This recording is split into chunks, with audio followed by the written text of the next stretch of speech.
The frost came early to Manitoba in the fall of 1967.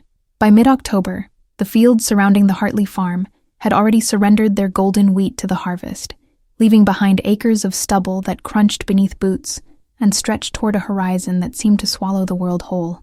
The farmhouse itself stood 3 miles outside Portage la Prairie, a modest 2-story structure with white clapboard siding that had weathered countless prairie winters. Smoke curled from its chimney each evening as Eleanor Hartley prepared supper for her family, the warm glow of kerosene lamps visible through curtained windows once the sun dipped below the endless flatland. Thomas Hartley had worked this land for 16 years, having inherited it from his father in 1951. He was a man of few words, with calloused hands and a back permanently bent from years of labor. His wife Eleanor was his opposite in many ways, talkative and warm. With auburn hair she kept pinned in a practical bun, and a smile that could lighten even the darkest Manitoba winter.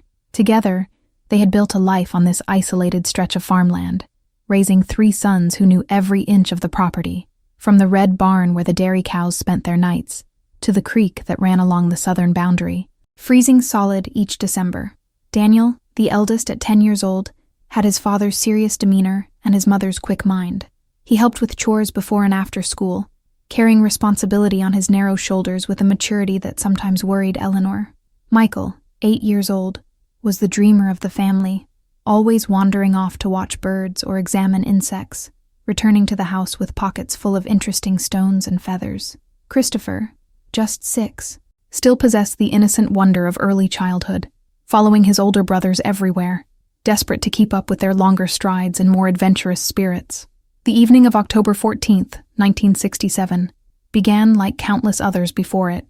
Thomas came in from the fields at 5:30, washed his hands at the kitchen pump, and sat down to Eleanor's pot roast.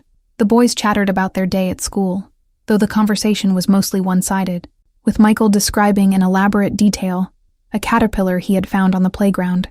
Daniel picked at his food, unusually quiet even for him, and Eleanor noticed he kept glancing toward the kitchen window, though darkness had already settled over the farm like a heavy blanket.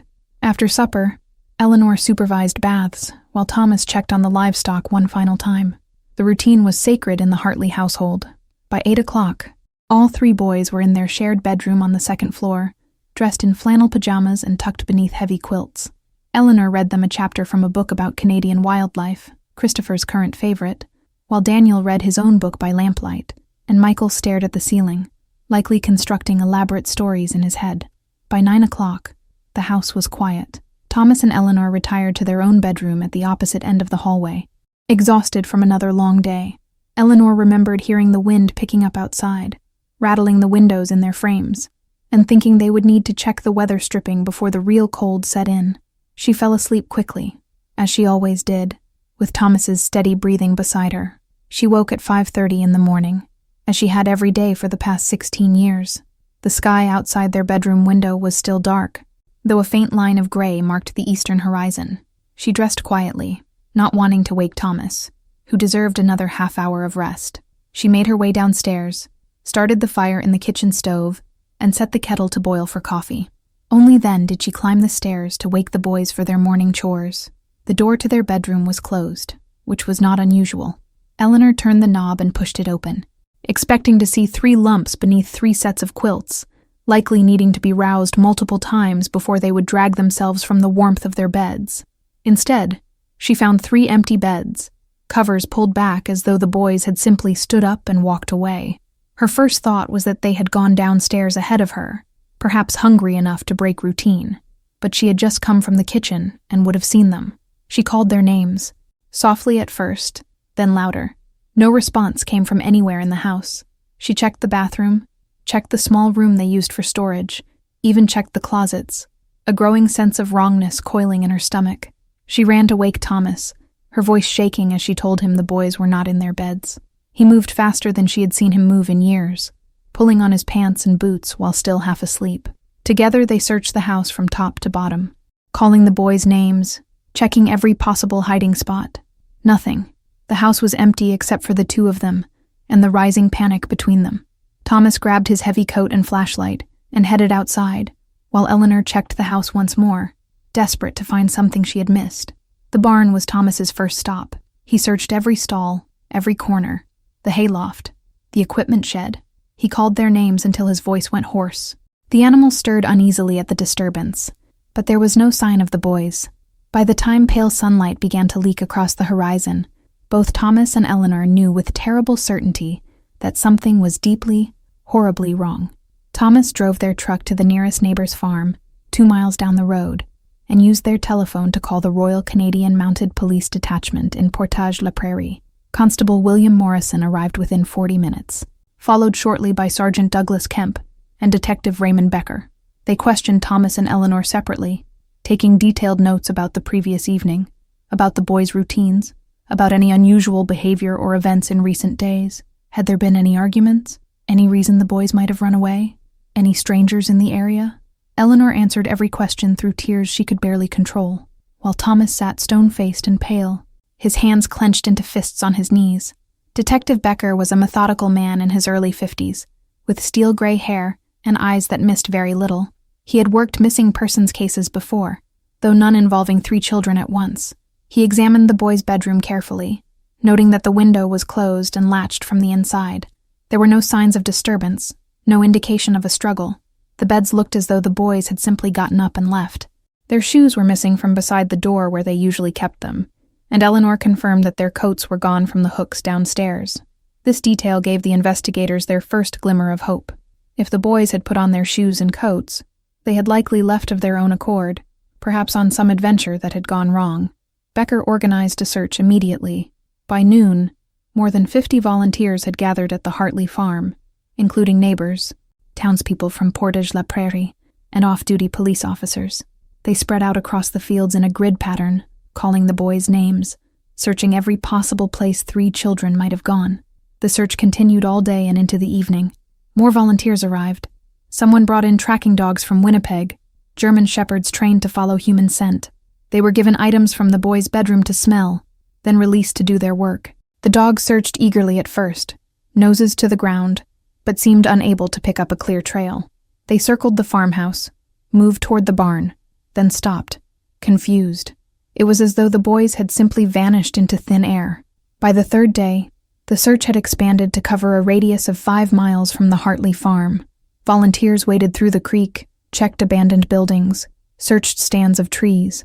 A helicopter from the Canadian Armed Forces flew overhead, scanning the landscape for any sign of the missing children. Local newspapers ran the story on their front pages, printing school photographs of Daniel, Michael, and Christopher above headlines that screamed about the mysterious disappearance. Eleanor stopped sleeping. She sat by the kitchen window day and night, watching the searchers move across her land like ants, praying that one of them would shout that they had found her boys. Thomas barely spoke, moving like a ghost through his own house, occasionally going outside to join the search before returning hours later, exhausted and empty-handed. Detective Becker interviewed everyone who had any connection to the family. Teachers from the boys' school reported nothing unusual. The boys' classmates knew nothing. Neighbors said the Hartleys were a quiet, private family who kept to themselves, but were always polite and respectful. No one could think of any reason someone would want to harm them. No one had seen or heard anything unusual on the night of October 14th. By the end of the first week, the massive search had yielded exactly nothing. Not a single piece of clothing, not a footprint, not a trace of 3 young boys who had simply walked out of their home in the middle of the night and disappeared. The case began to attract national attention. Reporters from Toronto and Montreal descended on Portage la Prairie, interviewing anyone who would talk to them, speculating wildly about what might have happened. Theories multiplied like weeds. Some people whispered about kidnapping, though no ransom demand ever came. Others suggested the boys had run away, though no one could explain why or where 3 children could go in the middle of rural Manitoba without being seen. Darker theories emerged in hushed conversations, theories about harm coming from within the family, though anyone who knew Thomas and Eleanor Hartley dismissed such ideas immediately. As October gave way to November and the first real snow began to fall, the active search was gradually scaled back. The volunteers returned to their own lives and jobs. The helicopters stopped flying. The tracking dogs went home. Detective Becker continued to work the case, but with no new leads and no evidence of any kind. There was little he could do. The file remained open, but as weeks turned into months and months turned into years, the disappearance of Daniel, Michael, and Christopher Hartley became just another unsolved mystery, filed away in a basement office of the RCMP detachment. Eleanor Hartley aged 20 years in the span of one. Her auburn hair turned gray, then white. The smile that had once come so easily to her face vanished entirely, replaced by a haunted look that never left her eyes. She kept the boys' bedroom exactly as they had left it that morning, the beds made with fresh sheets every week, the toys and books arranged on the shelves, waiting for the day they would come home. She never stopped believing they would come home. Thomas threw himself into his work with grim determination, rising before dawn and laboring until after dark, as though exhaustion might finally grant him the mercy of dreamless sleep. It never did. He aged too, growing thinner and grayer, his back bending further under a weight that had nothing to do with physical labor. Neighbors who saw him in town said he looked like a man haunted by ghosts. Only he could see. The years passed. The 1970s came and went. The farm continued to operate, though anyone could see Thomas's heart was no longer in it. Eleanor stopped going to church, stopped attending social gatherings, stopped doing anything that required her to leave the farm for more than absolutely necessary. They spoke rarely to each other, their shared grief a wall between them, rather than a bridge. In 1982, Thomas Hartley suffered a massive heart attack while working in the barn. He was 67 years old. Eleanor found him 3 hours later, crumpled in the hay, his face peaceful in a way it had not been for 15 years. She buried him in the cemetery in Portage la Prairie, beside 2 small headstones she had placed there years earlier, empty graves for the boys she never stopped mourning. Eleanor lived alone on the farm for another 12 years, sustained by nothing more than stubborn will and the faint hope that someday, somehow, she would learn what had happened to her sons. She died in her sleep in January of 1994, at the age of 75. The farm was sold to a family from Winnipeg who knew nothing of its history. The case file sat in storage, gathering dust, one tragedy among thousands. Detective Raymond Becker had retired in 1985, the Hartley case one of many unsolved investigations that haunted his dreams. The few officers who remembered the case assumed the boys had met with some terrible accident, their bodies lost in the vast Manitoba wilderness, never to be recovered. The file was transferred to digital storage in the late 1990s, part of a modernization effort that converted decades of paper records to computer databases. And there it might have remained, forgotten by everyone except a few aging residents of Portage la Prairie, who sometimes shared the story with younger generations on dark winter nights. But in 2006, Detective Sarah Mitchell of the RCMP Cold Case Unit in Winnipeg stumbled across the file while researching missing children cases for a training presentation. Sarah Mitchell was 34 years old, with a reputation for thoroughness that bordered on obsession. She had been with the RCMP for 11 years, working her way up from patrol officer to detective, and had requested assignment to the cold case unit specifically because she believed that every unsolved case represented a failure that deserved another chance. She read the Hartley file in its entirety, all the witness statements, all the search reports, all the dead-end leads that had gone nowhere. Something about the case bothered her, a nagging sense that something obvious had been missed. 3 children do not simply vanish without a trace. There had to be something, some small detail that the original investigators had overlooked or dismissed.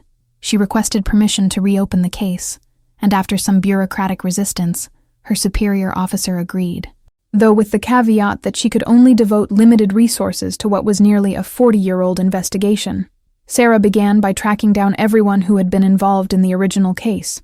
Detective Raymond Becker was 78 years old and living in a retirement home in Brandon. She drove out to interview him on a cold February morning in 2006. Becker remembered the case immediately, his eyes growing distant as he recounted details that had stayed with him for decades. "I think about those boys sometimes," he told Sarah, his voice thin with age. 3 children, just gone. We searched everywhere, looked at everything we could think of. I always wondered if we missed something, some small thing that would have made all the difference. It haunted me, Detective. Still does. Sarah asked him about the physical evidence, about the scene at the farmhouse, about any details that had seemed odd or out of place. Becker frowned, thinking hard.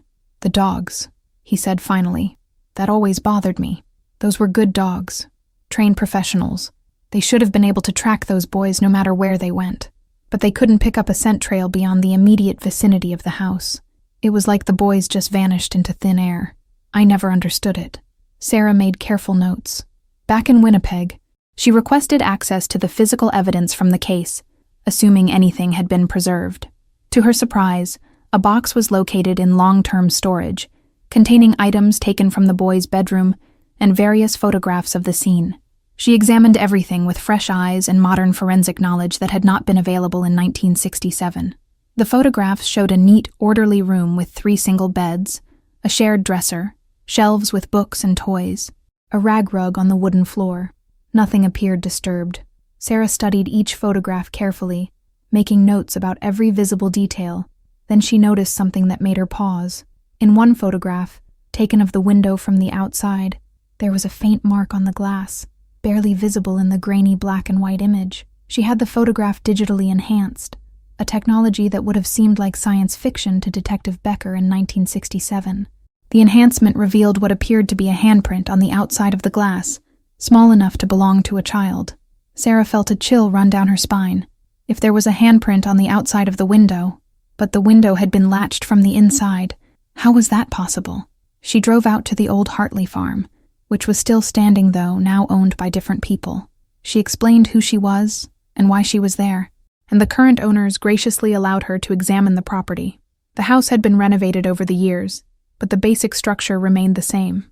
Sarah measured the window in what had been the boy's bedroom, noting that it was on the 2nd floor, approximately 14 feet above the ground. There was no tree nearby, no trellis, no easy way for a child to reach that window from outside. She interviewed everyone still living who had been involved in the original search, though many of them were elderly now, and their memories had faded. She tracked down a few of the boys' former classmates, now middle-aged adults with children of their own. No one remembered anything unusual about Daniel, Michael, or Christopher Hartley. They had been normal boys from a normal farm family. Sarah spent weeks combing through old newspapers from 1967, looking for any other unusual events around the time of the disappearance. She found a small article dated October 11th, 4 days before the boys vanished, reporting that several farmers in the area had reported seeing strange lights in the sky late at night. The article treated it as a curiosity, nothing more. Another article from October 20th mentioned that livestock on several farms near Portage la Prairie had been behaving strangely, becoming agitated and refusing to enter certain buildings. These were small details, easily dismissed as coincidence or hysteria. But Sarah had learned that in cold cases, small details were often the most important. She began to build a timeline of everything that had happened in the weeks leading up to the disappearance, looking for patterns that the original investigators might have missed. She interviewed a woman named Margaret Sullivan, who had been a neighbor of the Hartleys in 1967. Margaret was 81 years old now, living in a nursing home in Portage la Prairie. Her memory was sharp despite her age, and she remembered the Hartley boys well. "Sweet children," Margaret said, her eyes watering. "Especially the little one, Christopher. He used to bring me wildflowers in the summer. I think about them sometimes, wonder what happened to them. Poor Eleanor never recovered, you know. She died of a broken heart." "That's what I believe." Sarah asked if Margaret remembered anything unusual from the time before the boys disappeared. Margaret was quiet for a long moment, her gnarled hands folded in her lap. "There was something," she said finally. "I did not tell the police at the time because it seemed foolish, like something from a nightmare rather than real life. But a few nights before those boys vanished, I could not sleep. I got up to get a glass of water, and I looked out my kitchen window toward the Hartley place. We were not close neighbors, mind you. A couple miles separated us. But I could see their farmhouse from my kitchen on a clear night." "What did you see?" Sarah asked gently. "Lights," Margaret said. "Not the warm yellow light from their kerosene lamps. This was different. Cold blue-white light, very bright, shining through the upstairs window. The window of the boys' bedroom, I realized later. It was there for maybe 2 or 3 minutes, bright enough that I could see it clearly across all that distance. Then it just went out, like someone had flipped a switch. I thought maybe Thomas had gotten some new kind of electric lamp, though I knew they did not have electricity out there yet. The next day, I meant to ask Eleanor about it, but I got busy and forgot. Then the boys disappeared, and it seemed like such a small thing that I did not mention it. But I have always wondered." Sarah felt the hair on the back of her neck stand up. Blue-white light in the boys' bedroom, just days before they vanished. She thanked Margaret for her time and drove back to Winnipeg, her mind racing with possibilities. Over the next several months, Sarah dug deeper into the case than anyone had before. She found 3 other witnesses, all elderly now, who remembered seeing strange lights in the sky around the time of the disappearance. She found reports of similar lights from other parts of Manitoba in the autumn of 1967. She found a report filed by a farmer named Henry Peterson who lived 6 miles from the Hartley farm. On the night of October 14, 1967, Peterson had been woken by his dogs barking frantically. He had gone outside to see what was disturbing them, and had seen what he described as a bright light moving low across the fields, silent as death, heading in the direction of the Hartley place. Peterson had mentioned this to the RCMP during the original investigation, but his statement had been filed away and apparently given no weight. In the context of everything else Sarah was discovering, it took on new significance. She began to research similar cases from around the world, disappearances with unusual circumstances, missing persons cases that defied conventional explanation. She found dozens of them, spread across decades and continents. Many involved witnesses reporting strange lights or unusual phenomena around the time of the disappearance. Most of these cases remained unsolved. Sarah knew she was venturing into territory that would make her colleagues question her judgment. The RCMP was not in the business of investigating UFOs or paranormal phenomena. She would need to present her findings very carefully if she wanted to be taken seriously. But the more she researched, the more convinced she became that what had happened to the Hartley boys was not a conventional crime, not a kidnapping or an accident or a family tragedy. She wrote a detailed report summarizing her findings. She included the testimony of Margaret Sullivan about the lights in the boys' bedroom. She included Henry Peterson's statement about the light moving across the fields that night. She included the handprint on the outside of the second-story window and the fact that the tracking dogs had been unable to find a scent trail. She included similar cases from other jurisdictions and the patterns she had identified. The report was met with skepticism, as she had expected. Her superior officer called her into his office and asked, in carefully diplomatic terms, if she was seriously suggesting that the Hartley boys had been abducted by aliens. Sarah chose her words carefully. I am suggesting that something unusual happened that night, something that the original investigators did not have the context or the information to understand. I am not prepared to speculate about what exactly occurred, but I believe the evidence suggests this was not a conventional disappearance. These boys did not run away. They were not kidnapped by a human abductor. Something else happened to them, and I think we owe it to their memory to acknowledge that, even if we cannot fully explain it. Her superior officer was not pleased, but he could not dismiss the thoroughness of her research or the strange details she had uncovered. The case remained officially unsolved, but Sarah's report was added to the file, a permanent record of questions that had no answers. In the years that followed, Sarah continued to research similar cases in her spare time. She became something of an expert on unexplained disappearances, consulting on cases from across Canada and occasionally from other countries. She never stopped thinking about the Hartley boys, about 3 children who had walked out of their bedroom one October night in 1967 and vanished from the face of the earth. In 2014, Sarah received a phone call from a woman named Rebecca Chen, a journalist working on a documentary about unsolved missing persons cases. Chen had come across Sarah's report on the Hartley case and wanted to interview her for the project. Sarah agreed, though she insisted on being careful about how her findings were presented. She did not want to be portrayed as a conspiracy theorist or a UFO enthusiast. The documentary aired in 2015, including a lengthy segment on the Hartley case. It presented the facts carefully and objectively, allowing viewers to draw their own conclusions.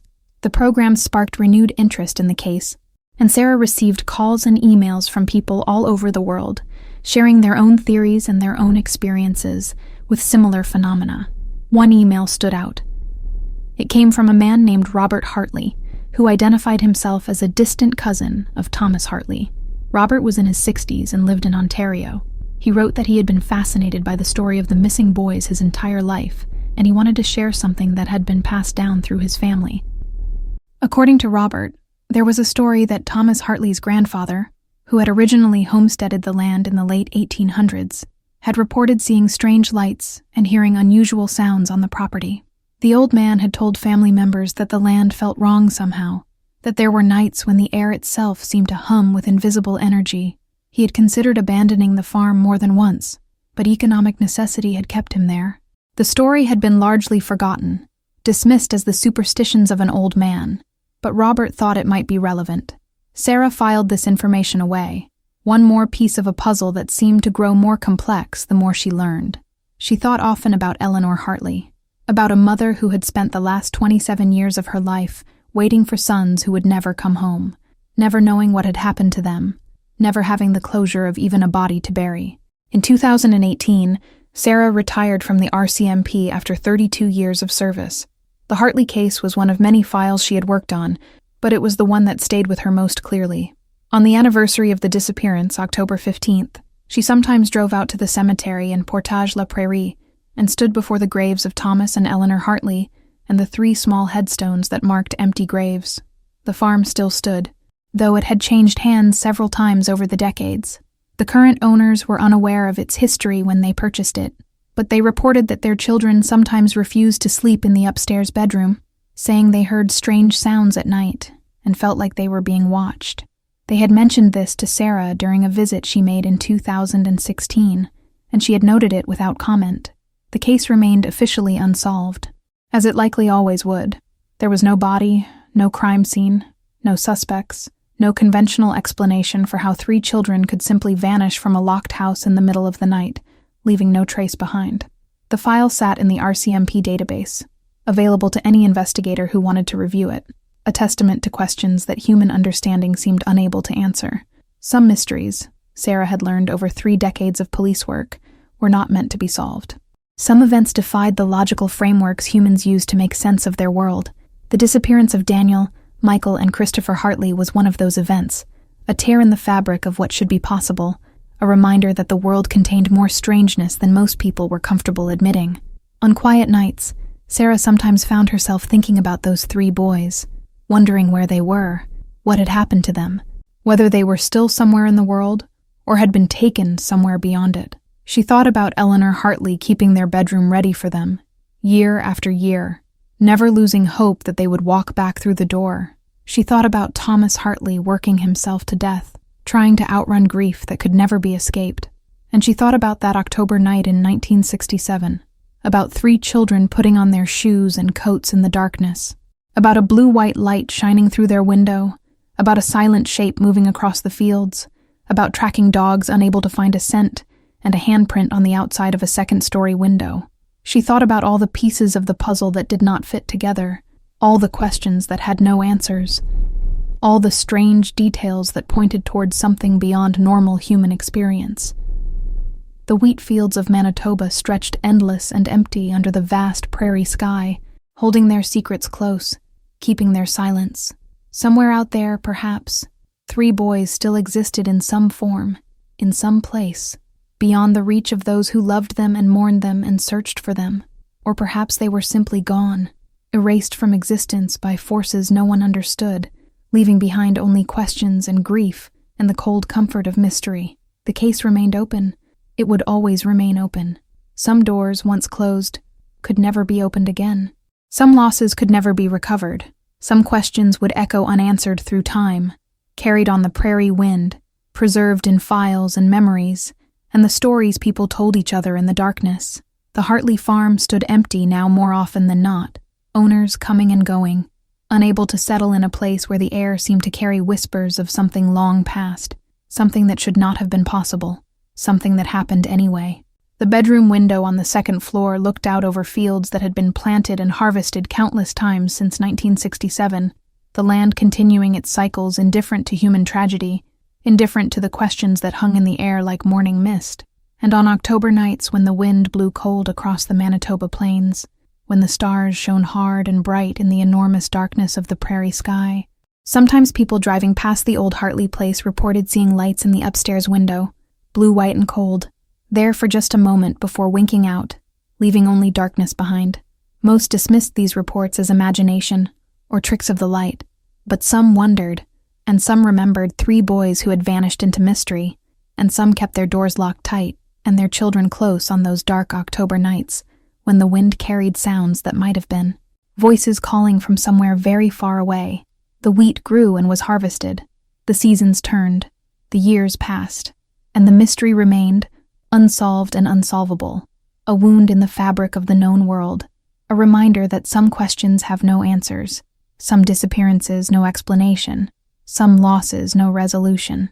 The Hartley boys were gone, taken by something that left no evidence behind except absence and sorrow, and a cold case file that would never be closed. Detective Sarah Mitchell kept a photograph on her desk, even in retirement. A school picture of 3 boys with serious faces and neat haircuts, looking into the camera with the innocent confidence of children who could not imagine that anything bad would ever happen to them. She looked at that photograph sometimes and silently promised those boys that their story would not be forgotten, that someone would remember them, that the questions surrounding their disappearance would continue to be asked, even if they could never be answered, because that was what remained when everything else was taken away. Memory, questions, and the stubborn human refusal to accept that some mysteries would remain forever beyond understanding. The Hartley boys had existed, had lived and laughed and played on a farm in Manitoba, and then one night they had walked out of their bedroom and into something that swallowed them whole, leaving behind only emptiness and unanswered questions that would echo through the decades, long after everyone who had known them was gone. The prairie wind blew cold and lonely across the endless fields, carrying with it the whisper of names that no one answered. Daniel, Michael, Christopher. 3 boys, vanished. 3 empty beds. 3 small graves that would never hold bodies. And somewhere, perhaps, in some place beyond the reach of human understanding, 3 children who never came home. Chapter 2. The investigation deepens. In the years following her retirement, Sarah Mitchell could not shake the feeling that she had missed something crucial, some vital piece of information that would have explained everything. She had spent her professional life chasing answers, and the Hartley case represented the ultimate frustration of her career. A mystery with no resolution, questions that echoed without responses. She began visiting the Archives and Records Office in Winnipeg regularly, requesting old newspapers from 1967. She read through every single article from September through December of that year, looking for patterns, for connections, for anything that might have escaped notice all those years ago. The local newspapers had been full of the usual events: harvest reports, school news, wedding announcements, community events. But woven through it all were curious stories that most people would have dismissed as local color or harmless gossip. One article from September 28, 1967, reported that several farmers in the area had experienced unusual animal behavior. Cattle refused to enter certain pastures. Horses became skittish and would rear up without apparent cause. Dogs barked at nothing, their hackles raised, their owners unable to determine what was disturbing them. The article had been written with a tone of mild amusement, treating it as one of those quirks of rural life that city dwellers would find amusing. But Sarah read it differently now. She saw it as a warning, a precursor to something larger. She noted the specific farms mentioned, mapped out their locations relative to the Hartley property. 3 of them were within 5 miles. All 3 had reported the animal disturbances. She tracked down one of the farmers, a man named Victor Kessler, who was now in his 80s and living in a retirement community in Winnipeg. She called him one afternoon and explained who she was and why she was interested in speaking with him. Kessler agreed to meet with her, though he seemed puzzled about what a retired police detective could possibly want to discuss about events from nearly 50 years ago. They met in the common room of the retirement community, and Kessler brought out an old photograph album. He had been a younger man then, with dark hair and a strong face marked by weather and sun. The photographs showed his farm as it had been in the 1960s. Neat rows of crops, livestock in good condition, a well-maintained farmhouse and barn. The animals were going crazy, Kessler said, pointing to photographs of his cattle. See here? This was taken in late September. Look at them. How agitated they are. They started acting like that about mid-September, refusing to go into certain parts of the pasture, clustering together in the northeast corner, as far from the main barn as they could get. My hired hand thought maybe there was a coyote in the area, but we never found any tracks or evidence of predators. Did anything else unusual happen? Sarah asked. Kessler was quiet for a moment, his gaze distant. My wife, he said finally. She had terrible nightmares that whole month. She would wake up in a cold sweat, saying she had dreamed of strange lights and voices calling her name. I thought maybe it was stress from the farm work, but it was every night, and she was terrified. She wanted to leave, wanted me to take us into the city for a while, but I would not abandon the farm. I was stubborn then. Sarah made careful notes. Did you ever see anything yourself? Any unusual lights or phenomena? Once, Kessler said. One night, Maybe the first week of October. I got up to check on a cow I thought was sick. I went out to the barn around 2 a.m, and I saw something in the sky. It was a light, very bright, almost white-blue in color, moving slowly across the fields. It made no sound at all, which I found strange. I expected it to be an airplane, but airplanes have running lights and make noise. This thing was silent as death, and it moved in ways I had never seen any aircraft move. It changed direction instantly, with no gradual turn, like it had no inertia or momentum. I watched it for maybe 5 minutes. Then it just shot upward into the sky and disappeared. Sarah felt her pulse quicken. "Did you report this to anyone?" "I told the police when they were investigating those missing boys," Kessler said. "The detective seemed interested at first, but then I could see him writing it off as unreliable. I am not sure he even included it in his report." People did not want to hear about such things back then. It was not rational, and we were all supposed to be rational people. This corroborated what Sarah had found in her own research. Kessler's sighting had been mentioned in a single sentence in Becker's preliminary notes, buried among dozens of other statements, marked as unsubstantiated. If Becker had taken it seriously, if he had pursued the connections between the animal disturbances, the sightings, and the disappearance, what might he have discovered? Sarah spent the next several months tracking down more witnesses. Many were deceased, but she managed to interview 7 people who had lived in the area around Portage la Prairie in 1967, and who had witnessed or experienced something unusual in the weeks before the Hartley boys vanished. A woman named Dorothy Price, who had been a school teacher at the time, remembered that Daniel Hartley had drawn something unusual in his art class about a week before he disappeared. Dorothy was 91 years old now, living in a nursing home, but her mind was still sharp. She did not have the drawing anymore, but she remembered it vividly. "It was a picture of something in the sky," Dorothy said, her hands trembling slightly as she held Sarah's. "Not an airplane or a helicopter. It was more like a saucer, I suppose, if I am being completely honest. Very strange, very precise. Daniel drew it with careful detail, all these geometric patterns on the underside. When I asked him what it was, he just said he had seen it and wanted to draw what it looked like. The other children laughed at him, the way children do, and I did not pursue it. I simply gave him a good mark for the drawing and did not think about it again. I have thought about it 1,000 times since." Sarah asked if she had reported this to the police. Dorothy shook her head sadly. "No. I should have, I suppose, but it seemed so inconsequential at the time. A child drawing something strange, imagining something. I did not know he was going to disappear. If I had known, I would have mentioned every detail, every little thing he said or did. But we cannot know the future, can we?" Sarah promised to visit Dorothy again, and she made a note to check the school records to see if anyone had preserved any of Daniel Hartley's schoolwork. The school had long since been renovated and reorganized, and no records from 1967 remained. As Sarah continued her investigation, a pattern began to emerge. In the weeks before the Hartley boys disappeared, there had been numerous reports of unusual phenomena in the area: strange lights, animal behavior changes, reports of people waking up unable to explain how they got certain bruises or marks on their bodies, missing time that could not be accounted for. Most of these reports had been dismissed by the authorities as rural superstition, hysteria, or misinterpretation of natural phenomena. The RCMP had focused their investigation on conventional possibilities: runaways, kidnappers, family violence. None of these theories fit the evidence. But if the investigators had been willing to consider the unusual phenomena as potentially relevant, they might have pursued a very different line of investigation. Sarah began to build a database of similar cases from around the world, using internet resources that had not been available during the original Hartley investigation. She found literally hundreds of cases spanning back to the 1930s and going up to the present day. Children, teenagers, and adults disappearing without explanation, often in conjunction with reports of unusual lights or phenomena. Many of these cases remained unsolved. A few had been officially closed with conclusions that seemed to stretch credibility. One case particularly stood out. In 1954, near Ariel, Washington in the United States, 7 students and 1 teacher from a high school had reported a close encounter with an unidentified flying object. The students had drawn detailed sketches of what they had seen, descriptions remarkably similar to what Daniel Hartley had drawn in his schoolwork. Within 2 years, 4 of those students had disappeared. Their disappearances had never been solved.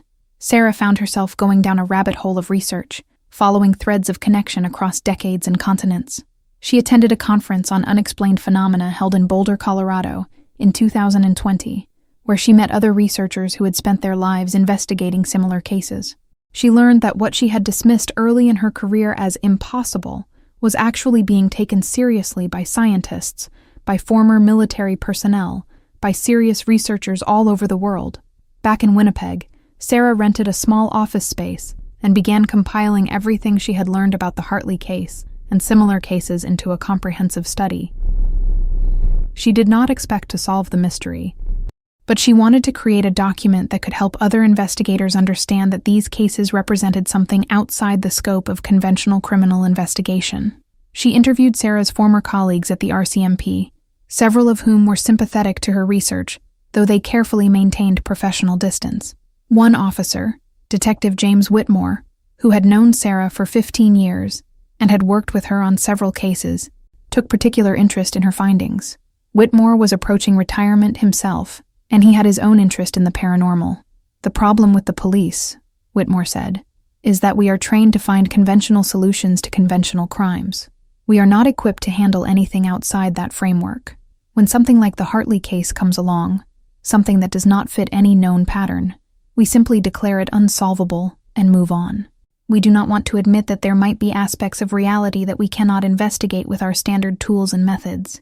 "But what if we tried?" Sarah asked. "What if an agency took these cases seriously, investigated them with the same rigor applied to conventional crimes, but remained open to unconventional conclusions? Then you would probably be laughed out of every official establishment in the country," Whitmore said with a slight smile. "But that does not mean you should not try. Someone has to, eventually." In 2022, Sarah was invited to speak at a conference on missing persons cases held in Ottawa. She presented her research on the Hartley case and the patterns she had identified linking it to similar cases around the world. Her presentation was well received by some attendees, though she was acutely aware that others in the audience were skeptical or dismissive. After her presentation, a man approached her. He introduced himself as Dr. Nicholas Brennan, a physicist who had spent the last 30 years researching the scientific aspects of unexplained phenomena.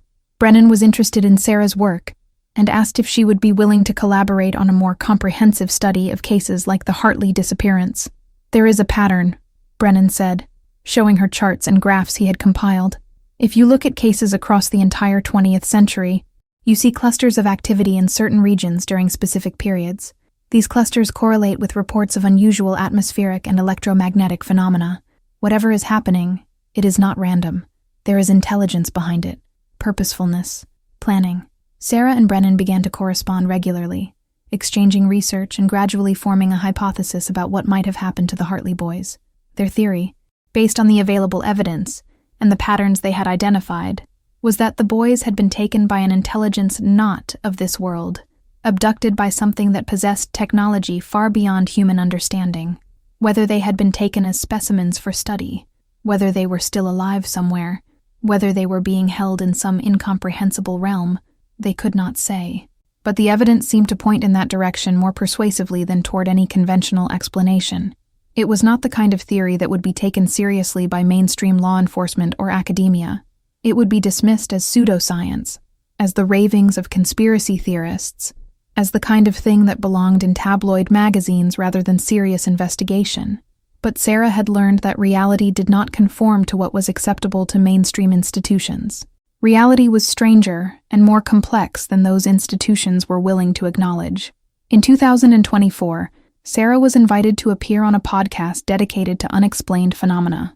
The interviewer, a woman named Lisa Chen, who had nearly 1 million listeners, spent 3 hours discussing the Hartley case and Sarah's research.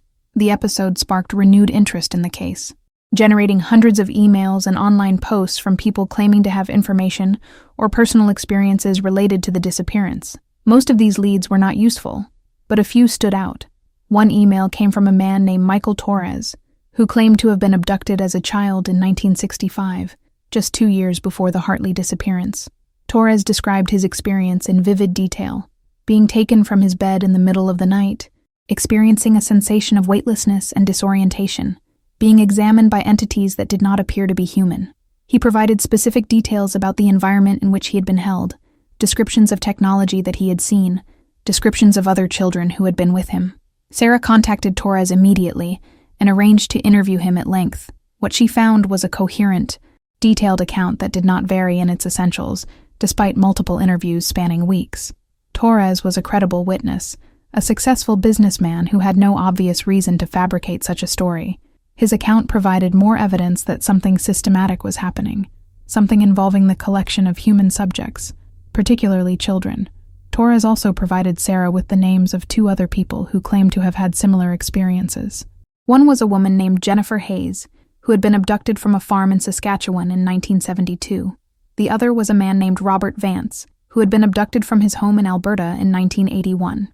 All 3 provided remarkably consistent accounts of their experiences, details that corroborated each other despite the fact that they had never previously been in contact. Sarah included these testimonies in her research, carefully noting that she could not verify their accuracy through conventional means, but that their consistency and the apparent credibility of the witnesses suggested they deserved to be taken seriously.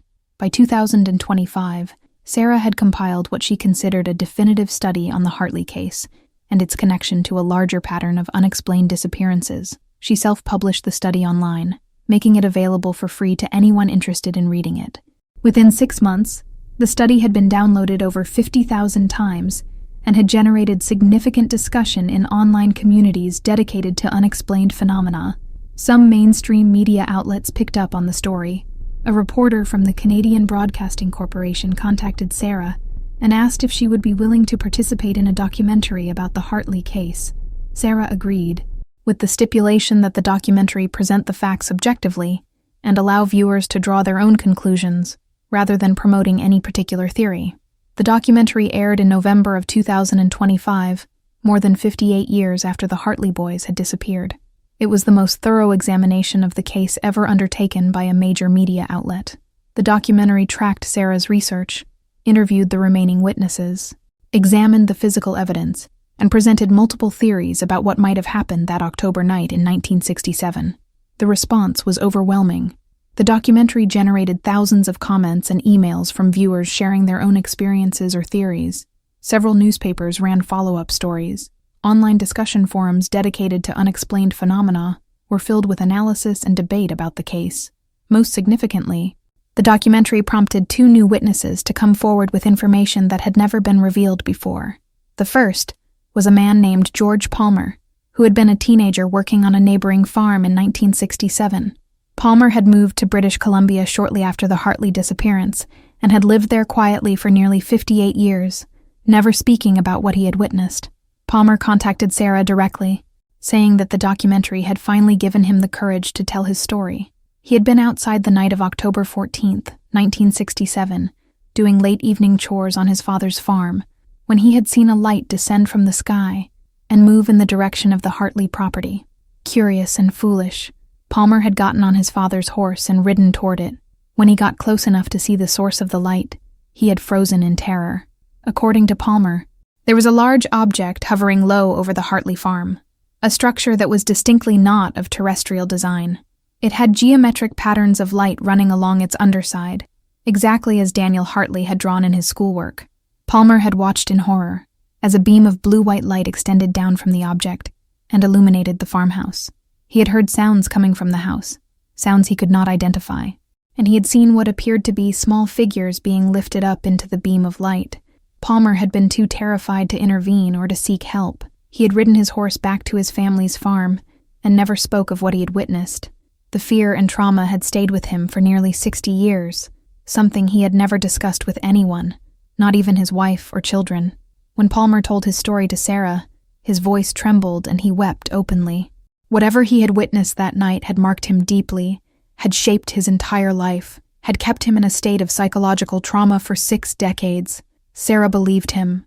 She had learned to recognize genuine testimony, genuine trauma, genuine memory of something deeply wrong and deeply disturbing. The second witness who came forward was Eleanor Hartley's niece, Catherine Morton, who was now 73 years old. Catherine had been 12 when her cousins disappeared, and she had been present at the farm in the days following the disappearance. She had never been interviewed by the original investigators because she had been considered too young to provide reliable testimony. Catherine told Sarah that she remembered seeing something disturbing in Eleanor Hartley's behavior in the weeks after the disappearance. Eleanor had spoken sometimes about strange marks she had found on the boy's skin, marks she had tried to describe to the police, but which the police had dismissed as insect bites or other minor injuries. Catherine had seen some of these marks herself, she said. They were unusual, precise geometric patterns that could not have been made by any conventional means. Catherine also remembered Eleanor mentioning seeing blue-white light in the boy's bedroom on multiple occasions in the months before they disappeared. Eleanor had assumed it was Thomas doing something with new equipment, but she had never actually found an explanation for it. Eleanor had been frightened by it, though she had not wanted to admit her fear to anyone. With these new testimonies, the case took on additional weight and credibility. Sarah's research, which might otherwise have been dismissed as the work of a retired detective pursuing wild theories, now had corroboration from multiple independent sources, each bringing their own perspective to the events of October 1967. Sarah began to think about what these testimonies meant. If the Hartley boys had been abducted by something not human, as the evidence now seemed to suggest, what had become of them? Were they still alive? Had they been transported to another dimension, another planet, another realm that human minds could not fully comprehend? Were they conscious somewhere, aware of their surroundings, aware that people remembered them and mourned them on Earth? These questions had no answers, but Sarah pondered them anyway. She thought about the family that had been destroyed by this event, about Eleanor spending the rest of her life waiting for children who would never return, about Thomas dying of a broken heart that could not be repaired. She thought about the ripple effects of this one event, how it had shaped lives and careers and investigations across decades. She thought about what it meant to live in a universe in which such things were possible, in which children could be taken by intelligence beyond human comprehension and understanding, in which mysteries could exist that had no solution, in which reality could contain elements so far beyond conventional understanding that entire institutions refused to acknowledge them. And she thought about those three boys, Daniel and Michael and Christopher, and whether somewhere, somehow, they were aware that they were not forgotten, that someone had kept searching for them even when the search had become impossible, that their story would be remembered and told for generations to come. The Hartley case remained officially unsolved. No arrests were ever made. No conventional explanation was ever found. No bodies were ever recovered. The case file sat in the RCMP database, available for anyone to review, a testament to the limits of human knowledge and understanding, a reminder that the world contained mysteries that defied rational explanation. But for those who had researched the case deeply, for those who had examined the evidence carefully, and considered the testimony of credible witnesses, there was another story. There was a story of three boys who had vanished into the night, taken by something that came from beyond the stars, transported to some unimaginable destination, their fate forever unknown, their story forever unfinished. And on dark October nights, when the prairie wind blew cold across Manitoba and the stars shone hard and bright in the darkness, people sometimes reported seeing lights in the sky, blue-white and cold, moving with impossible speed and impossible direction, heading toward some destination known only to themselves. Some dismissed these reports as imagination or misidentification of natural phenomena. Others wondered if they were witnessing the same phenomenon that had taken the Hartley boys, if somewhere out there in the vastness of space and time, there were other farmhouses, other families, other children whose lives were being disrupted by visitors from beyond the stars. The mystery endured, unsolved, and perhaps unsolvable. The Hartley boys remained missing, and the universe kept its secrets, revealing nothing, explaining nothing, simply continuing on in its vast indifference to human grief and human questions and human need to understand the incomprehensible. Chapter 3. Echoes and Aftermath. The years following the release of the documentary in 2025 brought unexpected attention to the Hartley case. True crime podcasters and YouTube channels dedicated hours to analyzing the evidence. Amateur investigators took up the case, combing through records and interviewing anyone who might have information. Online forums debated endlessly about what had happened that October night. Sarah found herself becoming something of a minor celebrity in the true crime and unexplained phenomena communities. She was invited to speak at conferences, to participate in podcasts and documentaries, to consult on similar cases from other jurisdictions. She did this work for free, driven by a sense of obligation to the Hartley family and a genuine desire to find truth, even if that truth was something that mainstream institutions were not prepared to accept. One of the most significant developments came in 2026, when a researcher named Dr. Elena Vasquez, who worked at a private research institute in California specializing in unconventional scientific investigation, published a paper analyzing the patterns of disappearances across North America in the period from 1950 to 2025. Vasquez had identified what she termed cluster events, periods and locations in which multiple disappearances occurred in conjunction with reports of unusual phenomena. The Portage la Prairie area in 1967 was one of these cluster events. Using statistical analysis and pattern recognition algorithms, Vasquez had identified 17 such cluster events across North America, each showing similar characteristics: multiple disappearances, reports of unusual lights, animal behavior changes, and physiological anomalies reported by survivors or witnesses. Vasquez's paper suggested that these cluster events represented systematic collection activities by an unknown intelligence. The pattern suggested purposeful behavior, with collection sites selected based on criteria that humans did not yet understand. Vasquez theorized that the collectors might be focusing on specific populations or genetic groups, though the selection criteria remained unclear. The paper was not accepted by mainstream scientific journals, which dismissed it as pseudoscience, but it circulated widely in alternative research communities and generated significant discussion.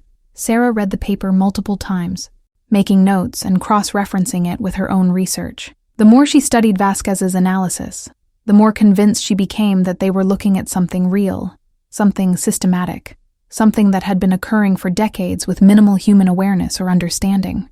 Sarah reached out to Vasquez, and they began a collaboration that would last for years. Together, they compiled an even more comprehensive database of disappearance cases, unusual phenomena reports, and survivor testimony. They interviewed researchers from around the world who had been investigating similar phenomena. They attempted to identify the underlying pattern that might explain the cluster events. What emerged from their research was a hypothesis that was simultaneously fascinating and terrifying. The cluster events appeared to occur in cycles, with active periods followed by quiescent periods. The cycles seemed to follow a pattern that repeated approximately every 3 to 5 years, with intensity varying based on factors they could not identify. If the pattern held, another cluster event should occur in 2027 or 2028. Sarah and Vasquez published their findings in a joint paper titled Systematic Disappearance Patterns in North America, 1950 to 2025. The paper was scholarly in its approach, presenting data and analysis in a format that resembled academic research, even though they knew it would be rejected by mainstream academic institutions. They self-published the paper and made it available online for free, where it was downloaded by thousands of researchers and interested parties around the world. The paper generated significant attention in alternative research communities, but also criticism and dismissal from mainstream academia and science. Some critics accused Sarah and Vasquez of promoting conspiracy theories and pseudoscience. Others suggested that the patterns they had identified were simply coincidence, that if you examined enough data, you would inevitably find patterns simply by random chance. Sarah took the criticism in stride. She had spent enough time in law enforcement to know that official institutions often moved slowly and conservatively, preferring to dismiss evidence that challenged established frameworks of understanding. This did not mean that the evidence was not valid. It simply meant that institutions took time to accept new information that contradicted their existing models. In 2027, almost exactly 50 years after the Hartley boys disappeared, an unusual cluster of phenomena began to manifest across Manitoba and Saskatchewan. Multiple reports came in of unusual lights in the sky, animal behavior changes, and a few reports of missing persons in rural areas. The reports were scattered and uncoordinated, with no official organization to compile them or investigate them systematically. But Sarah and Vasquez's network of researchers was monitoring the situation closely. Within weeks, they had compiled over 80 reports of unusual phenomena from across the two provinces. The geographic distribution of these reports seemed to follow a pattern that Vasquez recognized from her earlier research. It appeared that something was indeed happening, something that resembled the cluster events they had identified. Sarah alerted the RCMP to the pattern she was seeing, sharing her data and her analysis. She requested that a formal investigation be initiated to determine whether there was any connection between the reported phenomena and the missing persons cases. Her request was met with official skepticism and bureaucratic resistance. The RCMP did not investigate based on unusual phenomena reports or paranormal claims. They investigated crimes based on evidence of conventional criminal activity. But Sarah was persistent. She contacted Detective James Whitmore, her former colleague who had shown interest in her research, and asked if he could help her navigate the bureaucratic process. Whitmore, now fully retired, but still maintaining connections with the RCMP, agreed to help. Through his connections, he was able to get Sarah's data passed up the chain of command to officers who might be more receptive to it. The result was a compromise. The RCMP agreed to assign an official task force to investigate the missing persons cases reported during the cluster event period, but without explicitly acknowledging any connection to unusual phenomena. This was Sarah's entry point. She was brought on as a civilian consultant, and suddenly the investigation had official resources and official backing. The task force, led by Detective Jennifer Kowalski, a serious and thorough investigator in her mid-40s, began to systematically interview families and communities affected by the cluster of disappearances. Over a 6-month period, they documented 15 disappearances that had occurred in the cluster event area, mostly children and young adults, though a few cases involved older individuals. The disappearances had several characteristics in common. They occurred in rural areas. They involved people who lived on isolated properties or farms. They often occurred at night with little or no warning, and in some cases families reported seeing unusual lights around the time of disappearance. In almost every case, there was no conventional explanation for how the person had disappeared.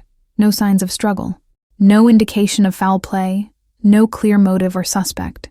Sarah worked closely with Detective Kowalski, providing her with the research and analysis she had compiled over the years. Kowalski was professional and pragmatic. She did not dismiss Sarah's theories, but she also did not embrace them. Instead, she focused on the facts of each case, trying to identify anything concrete that might explain the disappearances. Over the course of the investigation, a few new pieces of evidence emerged.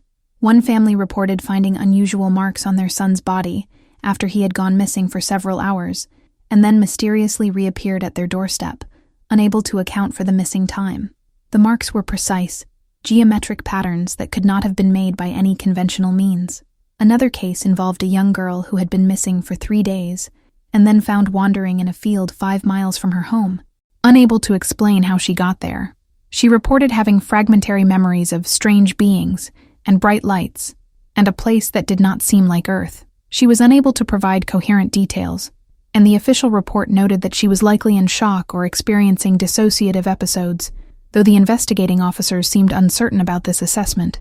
The most dramatic case involved a 13-year-old boy named Marcus Thompson, who disappeared from his family's farm near Brandon, Manitoba, on the night of June 12, 2027. 3 days later, he appeared at the local hospital, confused and distressed, with no memory of the missing time. He had several unusual marks on his body, and he reported fragmented memories of being in an environment that was not right, of seeing things that did not belong in the real world. Over the course of several weeks, through patient and careful interviewing, Marcus was able to provide some details about his experience. He described being in a place with walls that seemed to be made of light itself, with technology that moved in ways that made no sense. He described being examined by entities that were distinctly non-human, though his descriptions of them were vague and contradictory. He described hearing voices in his mind speaking to him in a language that was not English, though he claimed to understand what was being communicated. Marcus's testimony, combined with the physical evidence and the corroborating reports from other cases, provided the first concrete evidence that something genuinely unusual was happening in the cluster event area. Detective Kowalski's task force compiled a report documenting the 15 disappearances, the unusual phenomena associated with them, and the physical evidence that could not be easily explained by conventional means. The report was submitted to the RCMP hierarchy and was, predictably, met with a mixture of skepticism and concern. On the one hand, the RCMP needed to maintain its credibility and its scientific standing. Acknowledging that children were being abducted by non-terrestrial intelligences was not conducive to maintaining official credibility. On the other hand, 15 disappearances in a relatively small geographic area over a 6-month period represented a genuine problem that demanded explanation and action. regardless of how unusual or unlikely the explanation might be. The compromise reached by the RCMP leadership was to acknowledge that the disappearances had occurred and that they remained unsolved, but to attribute them to conventional causes: runaways, victims of conventional abduction by human perpetrators, accidental deaths with the bodies not yet recovered, or other explanations that did not require the acknowledgement of anything paranormal or extraterrestrial. This was deeply unsatisfying to Sarah, to Detective Kowalski, and to the families of the missing persons who knew that their loved ones did not fit the conventional explanation profiles. But it was the political reality of official investigation. Institutions moved slowly to accept new paradigms, and they did so only when absolutely forced to do so by overwhelming evidence that could not be ignored or dismissed. The investigation was officially closed in November of 2027, with the 15 disappearances entered into the database as unsolved cases. The RCMP issued a statement saying that they would continue to investigate the cases if new evidence emerged, but that based on the evidence currently available, no specific suspects or motives could be identified. Sarah filed this away as one more frustration in a long series of frustrations dealing with official institutions that were not equipped or willing to deal with phenomena that challenged their fundamental understanding of reality. But she continued her research. Vasquez continued her analysis. Their network of investigators continued to monitor and document unusual phenomena and disappearances. As 2028 began, the cluster event pattern that Sarah and Vasquez had predicted seemed to be winding down. The frequency of unusual phenomena reports decreased. The number of disappearances dropped. By March of 2028, the unusual activity had largely ceased, returning to baseline levels. Sarah theorized that the cluster event had completed its cycle, and that another quiet period would now follow, perhaps lasting 3 to 5 years before the next cluster event began. If this pattern held, the next significant cluster of phenomena should occur sometime around 2030 to 2032. But even as the immediate crisis passed, the existence of these cluster events and the pattern they followed raised profound questions about the nature of reality and the presence of intelligence not native to Earth. If the pattern was real, if something was systematically collecting humans on a cyclical basis, then the implications were staggering.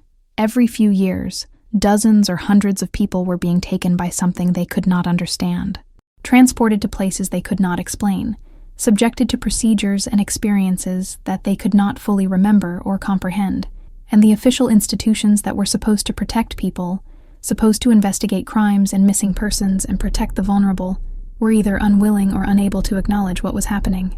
The Hartley case, which had seemed like an isolated tragedy 50 years earlier, now appeared to be part of a much larger pattern, a pattern that had been repeating itself for decades and would likely continue to repeat itself for decades to come.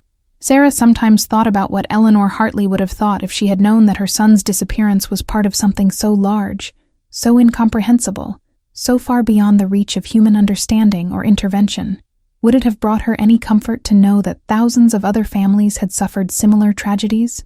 That her sons were not unique victims of some human predator, but rather were caught up in something that transcended all human categories of understanding? Sarah doubted it. Grief did not diminish, because it was part of a larger pattern. Loss did not hurt less, because it was shared by others. Eleanor had lived and died mourning the absence of 3 sons who had been taken by something that no one could adequately explain or address. In that sense, the profound mystery surrounding their disappearance had been as much a part of their suffering as the loss itself.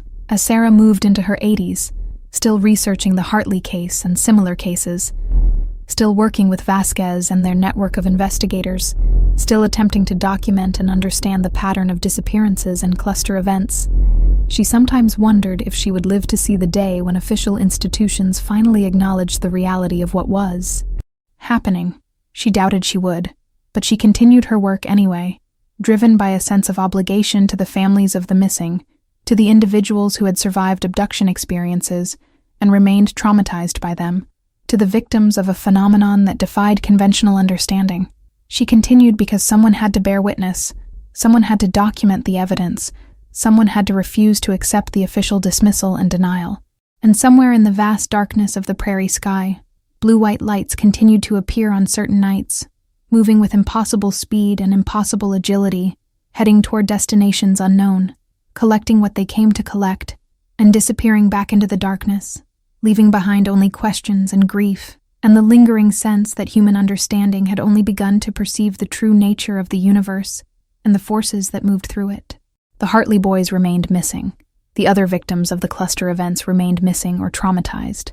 The pattern continued, cycling through active and quiescent periods, a rhythm that had nothing to do with human time or human intention, and the world continued on, largely oblivious to what was happening in the rural darkness. Large institutions denying what they could not explain, small voices crying out to be heard, to be believed, to be acknowledged. The mystery endured.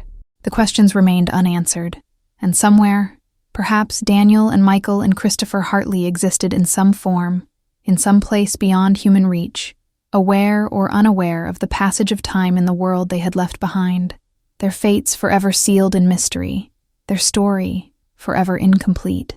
The Manitoba farm still stood, though various families had come and gone. The upper bedroom window still looked out over fields that had been planted and harvested countless times since 1967. On certain October nights, when the stars shone hard and bright and the wind blew cold across the endless prairie, people still reported seeing lights in that window, blue-white and impossible, there for just a moment, before vanishing into darkness, as though something was still looking out at the world it had left behind, or as though something was still watching and waiting, maintaining its connection to a place where, in the darkness of a night so long ago, it had collected 3 children and taken them away into the infinite mystery of space and time. The story of the Hartley boys would endure, passed from generation to generation, one of the great unsolved mysteries of the 20th century, a reminder that the world contained depths of strangeness that defied easy explanation, that some questions had no satisfying answers, that some losses could never be recovered, and that the universe was far stranger and more complex than most people wanted to believe.